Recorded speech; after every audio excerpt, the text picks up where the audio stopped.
Oke, selanjutnya nomor 5. Data tersebut berkaitan dengan jalur barat. Simpulan yang paling sesuai. B. Oke,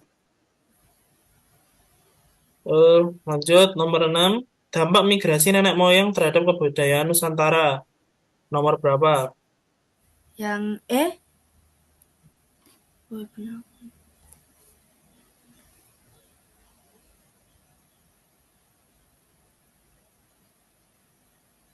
Ya, jawabannya betul semua.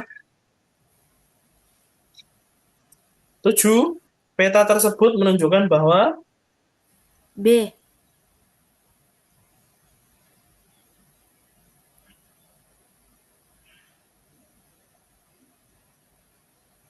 Hmm,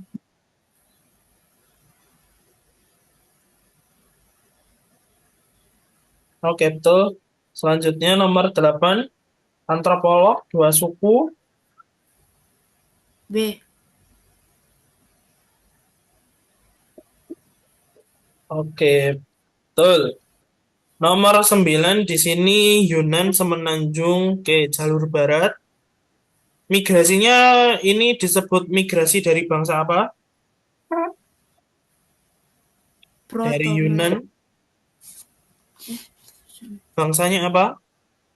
Proto Melayu. Betul. Yang keras, Topisa. Aku gak dengar suaramu. 10. Di sini kamu jawabnya difusi budaya. Perpindahan akibat perpindahan manusia. Oke, betul.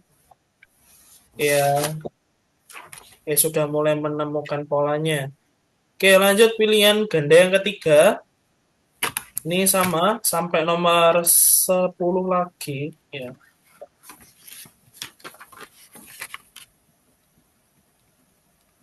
kita latihan soal terus ini. Ini sampai pilihan ganda 4 nanti kalau nggak salah. Habis itu kita materi lagi. Terus ngerjain soal lagi.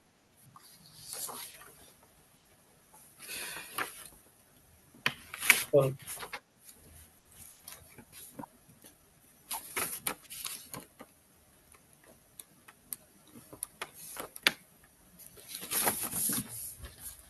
Ku yakin sesuatu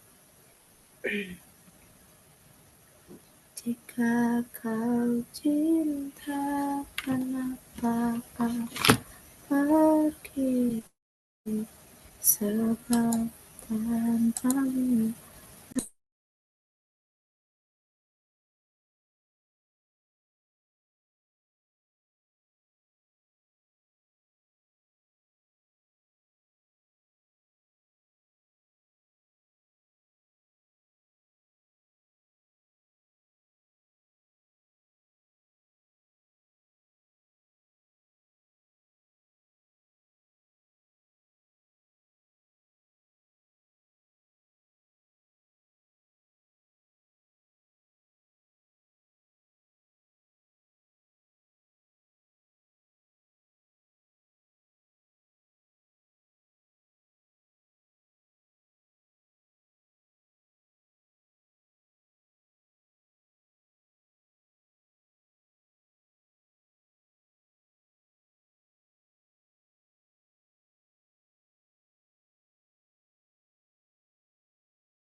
Sudah Mi Kak.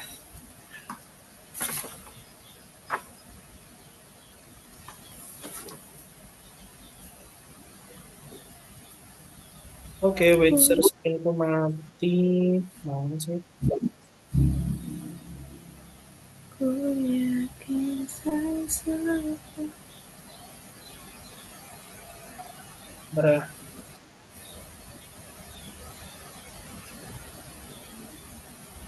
Oke, soal yang pertama.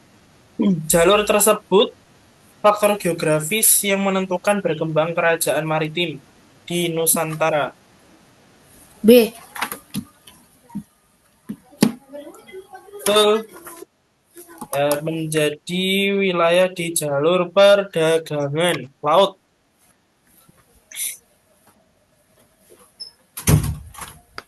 Selanjutnya nomor 2, perbedaan jalur sutra laut dan jalur rempah. Apa nih nomor 2 nih, coba kamu. B.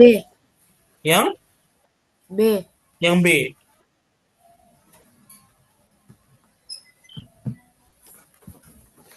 Oke, betul. Sebenarnya jalur rempah sama jalur sutra itu satu jalur ya. Cuman kenapa kok dibedain namanya itu karena jalur sutra itu dia itu untuk seluruh komoditas perdagangan. Kalau jalur rempah itu ya intinya tempat-tempat di mana kamu bisa mengambil rempah-rempah itu paling banyak kayak gitu. Oke, nomor 3, temuan arkeologi dinasti Song dan dadadadat, simpulan yang paling tepat. C.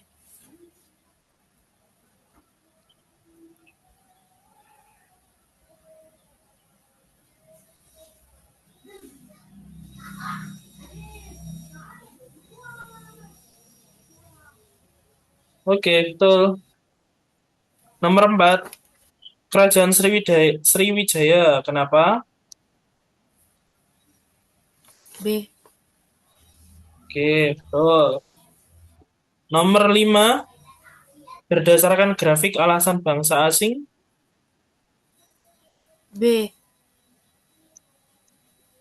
Oke, betul. 6, masuknya India jalur perdagangan ditunjukkan oleh berkembangnya apa? B.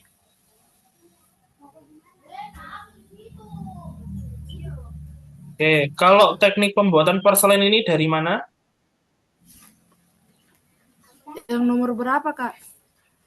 Oke, apa-apa? Yang nomor berapa? Enggak, ini loh. Ini kan teknik pembuatan porselen kan, itu dia itu dari mana? Pengaruh dari mana?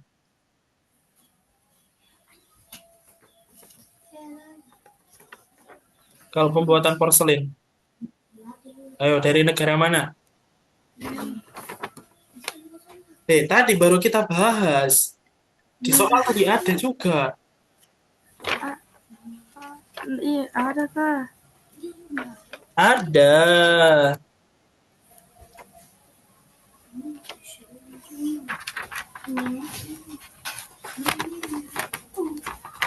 Porselen itu dari Cina.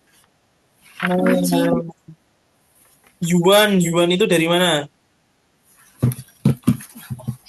Ya, tetangganya Cina lah. Alah, Yuan itu juga mata uangnya Cina. Tetangganya Cina. Oh, Yunan, pala itu negara Yunan. Astaga, tidak fokus mah Kak. Fokus. Ya fokus. Kalau ini udah jelas tadi dari Arab. Oke, nomor 7, jalur tersebut menjelaskan apa? B. Ya. 8, paling menunjukkan perdagangan kuno akulturasi. C. Ya, kok enak ini. Ada Kak Pido. Nggak ada. Siapa di pada itu mirip-mirip suaranya? Oke, nomor 9, jawaban kamu. Motif itu doang. Oke, ini ya. Nomor 9, Selat Malaka. Sriwijaya, betul. Selain Selat Malaka, mana lagi yang menjadi titik tumpu pelayarannya Kerajaan Sriwijaya?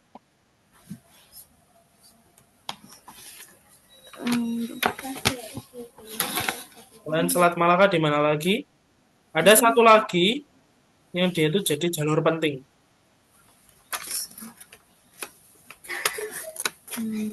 Plus, Hmm, kalau sekarang sih nyebutnya laut ya, bukan selat sih, laut. Laut titik-titik.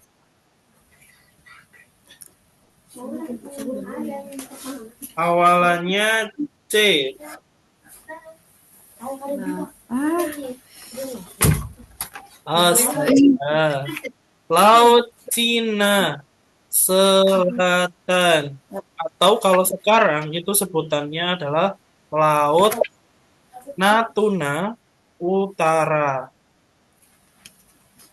Nah, ini ya, jadi kekuasaannya Sriwijaya itu dari Pulau Sumatera itu menunjung Semenanjung Malaya. Semenanjung Malaya itu ya negara Malaysia, kemudian Thailand, Vietnam, daerah-daerah situ. Nah, di situ kan mereka melewati Laut Cina Selatan kan, itu juga jadi jalur pelayarannya Kerajaan Sriwijaya. Tuh. Oke, nomor 10 betul, rempah-rempah. Rempah-rempahnya apa aja? kayak pala, cengkeh. Salah. Cengkeh. Yakin cengkeh?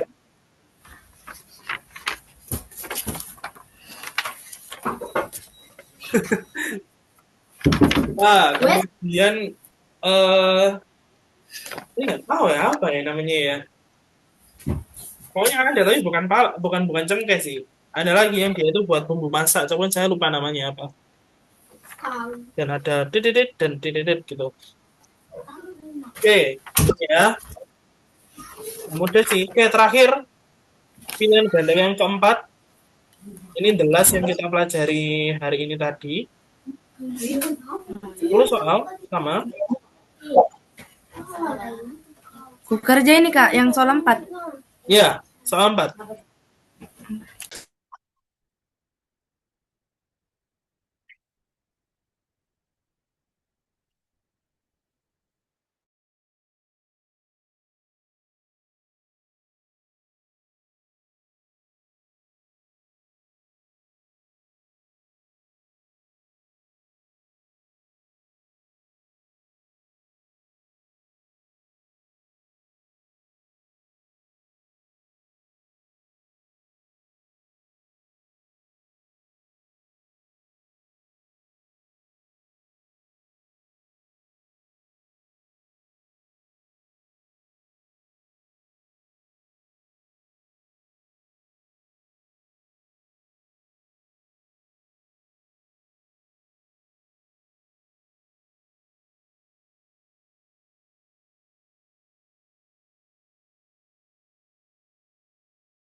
Sampai 6:30.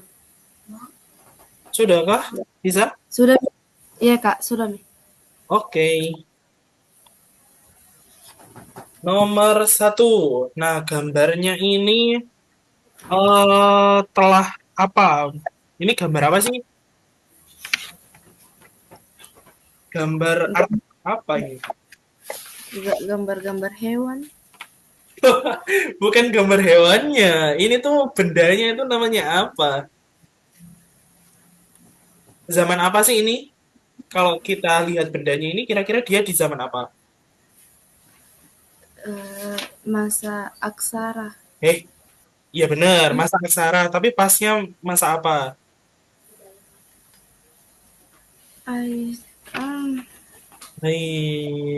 Kira-kira loh, dari bentukannya ini, dia itu terbuat dari apa? Dari logam. Nah, berarti masa apa? Masa perundagian atau logam. Ini nama artefaknya itu disebut nekara. Berarti kalau udah zaman perundagian, jawabannya yang mana? Yang B. Udah tahu gitu tadi, kenapa nggak dijawab? Nomor 2, perubahan paling mendasar dari berburu ke bercocok tanam. B. Korek. Nomor 3, berdasarkan informasi simpulan yang paling tepat. C.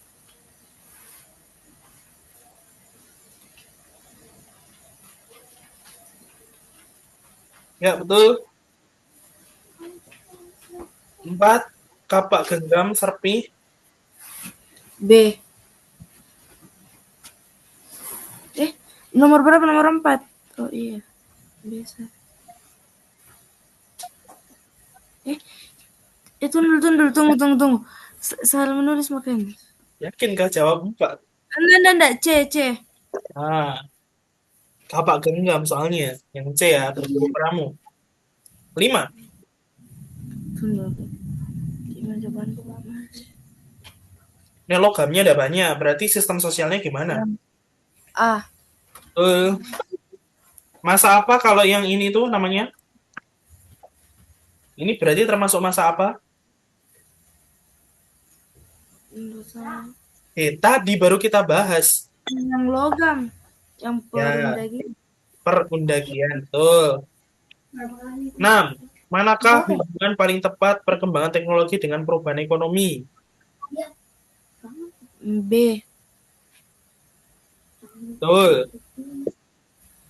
7.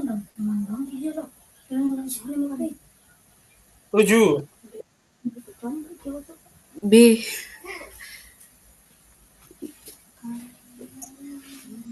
Oke. 8. C.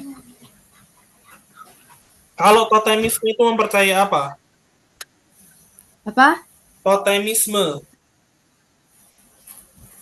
Hewan. Betul. 9. Kamu menjawab undagi. Ini ya.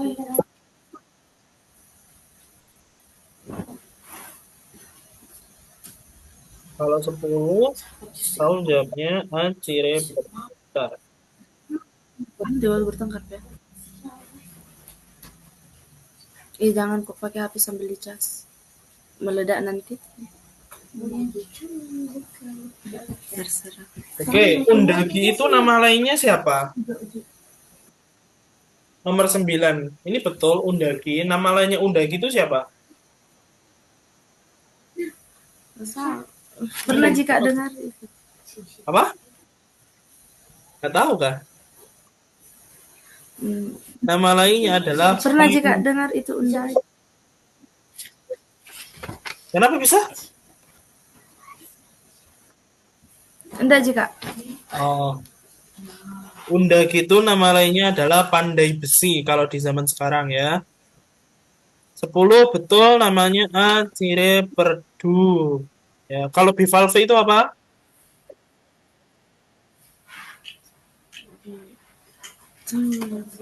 Kalau bivalve itu apa? Yang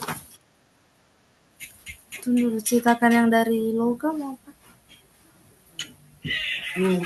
Dia cetakannya dari apa? Bingung Kak, tak balik. Dari logam. Terus alat yang dicetak itu modelnya kayak gimana? Yang bivalve? Pisau yang simple.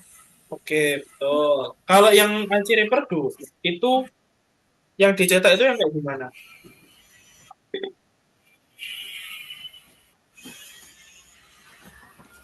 Enggak kena. Nah, karena ini kan dari sekali pakai. Berarti kalau sekali pakai itu berarti kira-kira itu model alatnya ini yang gimana? Yang Yang pakai. yang rumit. Yang dia itu rumit pembuatannya.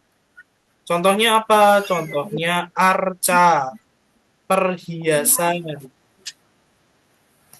ukiran.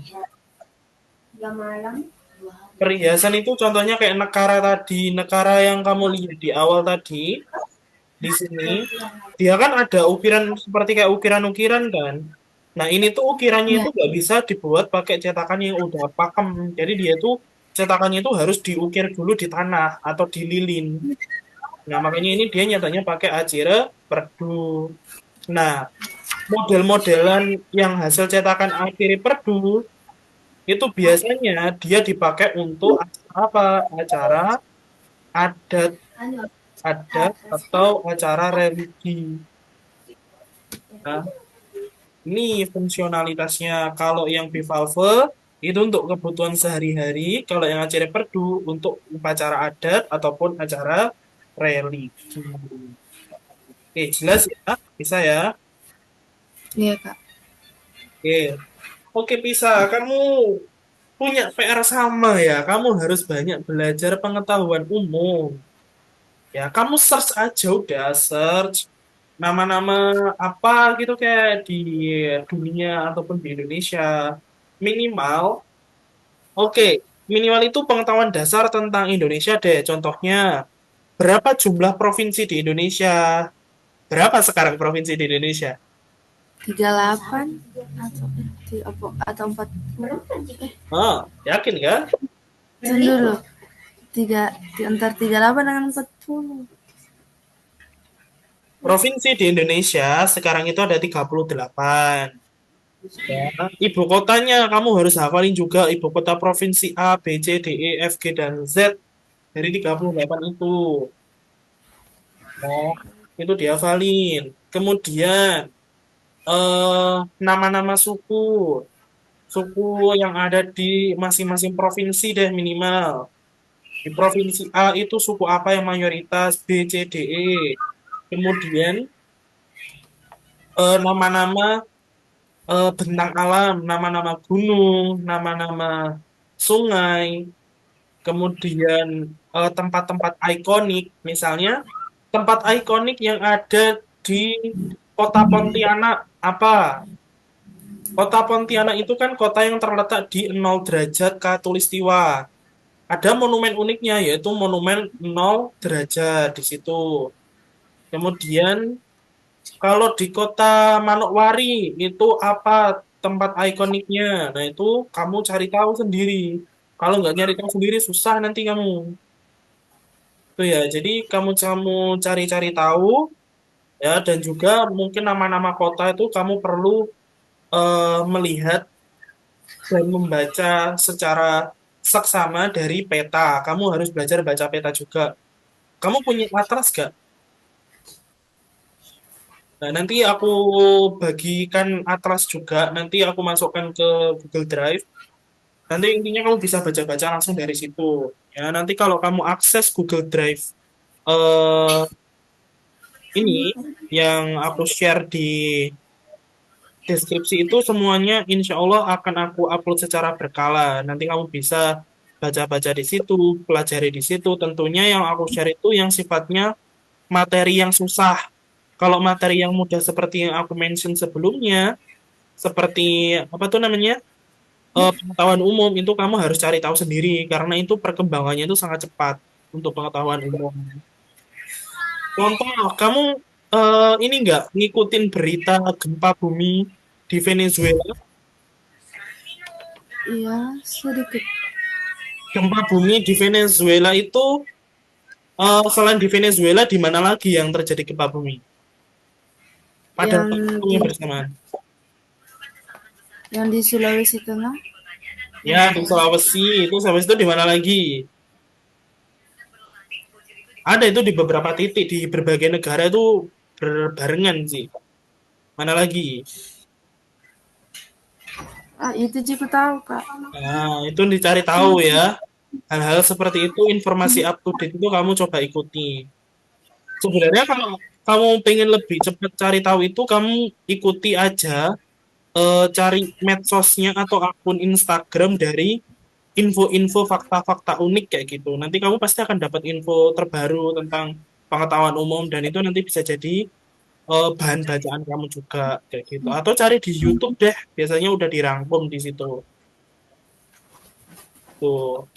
Oke, bisa dipahami ya. Bisa, Kak. Oke, mungkin itu saja untuk hari ini. Terima kasih banyak untuk bimbingan di hari ketiga. Kita akan lanjut besok. Ya, tentunya akan kita selesaikan untuk materi sejarahnya ini. Dan nanti kita akan lanjut ke materi geografi dan materi ekonomi. Oke, terima kasih atas waktunya. Selamat beristirahat. Jangan lupa belajar lagi. Dengan semangatnya, semoga nanti di OSP dapat hasil yang baik. Amin. Oke, sekian. Wassalamualaikum warahmatullahi wabarakatuh. Terima kasih. Sama-sama, Kak.